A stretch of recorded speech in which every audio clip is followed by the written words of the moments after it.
Praise lord డైకర్ evangelism ఇండియాకి మరొకసారి స్వాగతము.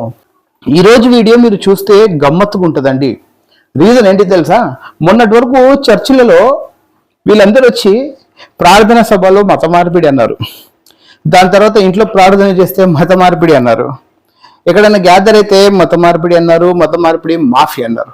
ఇప్పుడు ఎక్కడ కూడా వీళ్ళకు మతం మార్పిడి జరుగుతుంది అని ఎక్కడ కూడా వీళ్ళకు ఎక్కడ ఎలాంటి ప్రూఫ్లు అనేది దొరకలేదు. రీజన్ ఏంటిదంటే క్రైస్తవుడు ఎప్పుడు మతం మార్చడు, మత మార్పిడి చెయ్యడు, మనసు మార్చుకుంటాడు, దేవుళ్ళో ఎదుగుతాడు. ఇప్పుడు ఎక్కడ కూడా ఎలాంటి సొల్యూషన్ లేనప్పుడు, ఎక్కడ కూడా వీళ్ళకు దొరుకుతలేనప్పుడు ఒక కొత్త యాంగిల్ తీసుకొని వచ్చారండి.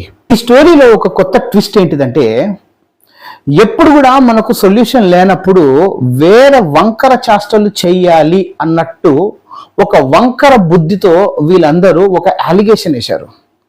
ఎలాంటి అలిగేషన్ వేశారంటే, క్రిస్టియన్ మీటింగ్లో బీఫ్ కూరను సప్లై చేస్తున్నారని, ఆవు మాంసాన్ని వీళ్ళు డిస్ట్రిబ్యూట్ చేస్తూ అక్కడ అందరు కలిసి తింటున్నారని ఒక ఆరోపణ వచ్చింది. ఇంకా గ్యాంగ్ అంతా దిగిందండి. ఈ గ్యాంగ్ అంతా దిగిన తర్వాత ఏం జరిగిందో ఒక్కసారి మీరు ఈ వీడియో మీరు చూడండి. प्रकार से वो घर पर घुसकर जैसे गौमांस वाली बात हुई और जाकर वो चेक कर रहे हैं, तो ये सही नहीं। मेरे भी फैमिली में कोई होंगे, मेरे रिलेटिव्स, वो भी जाकर मेरे घर में कोई चेक नहीं कर सकते मेरी इजाजत के बगैर।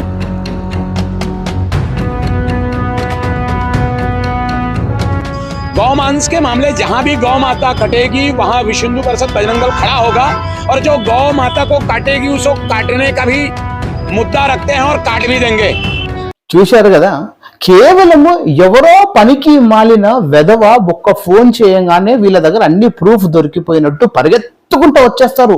మేము ధర్మరక్షకులము, మేము అది కాపాడతాం ఇది కాపాడతాం అని చెప్పేసి వచ్చేసారు. అక్కడ గవర్నమెంట్ బీజేపీదే ఉంది, తర్వాత సెంట్రల్ గవర్నమెంట్ కూడా బీజేపీ ఉంది, ఆవు గౌరక్షకులు ఉన్నారు, అందరూ ఉన్నారు. అయినా కూడా ఎవరో బీఫ్ కట్ చేసి దీనికి సప్లై చేస్తున్నారు అని అంటే అక్కడ ఉన్న ప్రభుత్వంది. ఎందుకనంటే తెలిసి కూడా ఆ పనులు జరుగుతున్నాయి. మన ఇండియా బీఫ్ ఎక్స్పోర్ట్లో 3rd పొజిషన్లో ఉంది. బీఫ్ ఎక్స్పోర్ట్లో 3వ స్థానంలో మనం ఉన్నాము. ఎవరి మీద అధికారం చూపెడుతున్నారండి? దళితుల మీదనా, ఆదివాసుల మీదనా, లేకపోతే ఇంకొకరి మీదనా? ఎవరి మీద బలం చూపెడుతున్నారు? వీళ్ళందరూ బిజినెస్ చేస్తున్న వాళ్ళు ఎవరో ముస్లిమ్స్ కూడా కాదు. మరి ఒక దానికి ఏమంటారు, మెజారిటీ రిలీజియన్ కి సంబంధించిన వాళ్ళే కదా ఈ బీఫ్ ఎక్స్పోర్ట్ కి సంబంధించిన బీఫ్ కి సరఫరా చేస్తున్న వాళ్ళు, ఈ బీఫ్ ని ఎక్స్పోర్ట్ చేస్తున్న వాళ్ళు. ఇక్కడ ఈ క్రిస్టియన్ మీటింగ్ లో వచ్చి ఇక్కడ ఆవు మాంసం తింటున్నారు అని చెప్పి ఒక ఇన్ఫర్మేషన్ రాగానే ఇక నోరెత్తుకొని వచ్చేసారండి. పరిగెత్తుకుంటా వచ్చేసి మేము ఇది చేసేస్తాం, మేము అది చేసేస్తాం అని చెప్తూ ఇంకా హంగామా చేయడం జరిగింది. సో ఫ్రెండ్స్, మొత్తానికైతే అలిగేషన్ అయితే అంతా వేస్ట్ అయింది. అక్కడ ఉన్న క్రైస్తవులు వాళ్ళందరూ ఏం పార్టీ చేస్తున్నారు? ఆయన కూడా ఒకరు పార్టీ చేస్తూ ఉంటే, ఒకరి ఇంట్లో ఫంక్షన్ జరుగుతూ ఉంటే, ఒకరి ఇంట్లో ఏదో చిన్న సందర్భం జరుగుతూ ఉంటే ఎలా సిగ్గు లేకుండా వస్తారండి పరిగెత్తుకుంటా? నాకు అర్థం కాదు. అసలు ఎంత ఖాళీగా ఉన్నారో మీరు అర్థం చేసుకోండి. చిన్న ఒక ఫోన్ కాల్ చేయగానే 50-60 మంది పరిగెత్తుకుంటూ వస్తున్నారు అని అంటే ఎంత ఖాళీగా ఉన్నారో, వీళ్ళకు ఉద్యోగాలు లేక ఎంత పాపం ఎంత బాధపడుతున్నారో మీరు అర్థం చేసుకోండి. అర్థమవుతుందా? ఉద్యోగం లేక కాదు, ఇది కూడా ఒక ఉద్యోగం లాగా వీళ్ళకి డబ్బులు వస్తున్నాయి కాబట్టి ఈ పనులు చేస్తున్నారండి. లేకపోతే ఎవరి కోసం పరిగెత్తుకుంటూ వస్తారండి ఈ కాలంలో? మీరే ఆలోచించండి. మొత్తానికైతే ఆ మీటింగ్లో అక్కడ పెద్ద ఇష్యూ జరిగింది. పోలీసు వాళ్ళు కూడా వచ్చారు, ఇంటర్ఫేర్ అయ్యారు. ప్రెస్ మీటింగ్ వెళ్ళి ప్రెస్ వాళ్ళు కూడా పరిగెత్తుకుంటూ వచ్చేసి రాడా.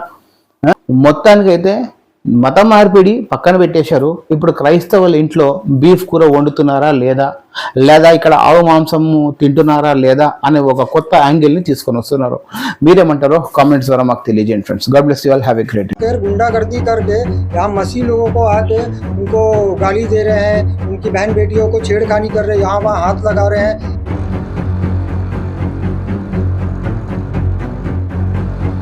हमारे यहाँ संगठन में हमको सिखाया जाता है कि किसी भी परिवार की माँ बहन बेटियाँ जो हैं वो हमारे लिए भी हमारी माँ बहन के समान हैं।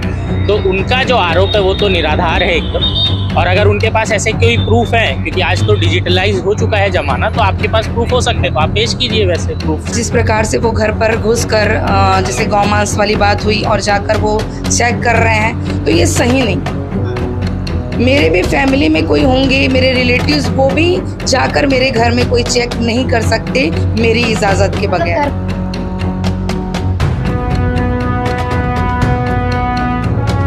गौ मांस के मामले जहां भी गौ माता कटेगी वहां विश्व हिंदू परिषद बजरंग दल खड़ा होगा और जो गौ माता को काटेगी उसको काटने का भी मुद्दा रखते हैं और काट भी देंगे। और ये लोग भी जान गए कि आज धर्मांतरण का हमारा जो मुद्दा है कहीं ना कहीं कमजोर हो चुका है, और आज ये लोग एक नया प्रोपेगेंडा ला रहे हैं गौ मांस का।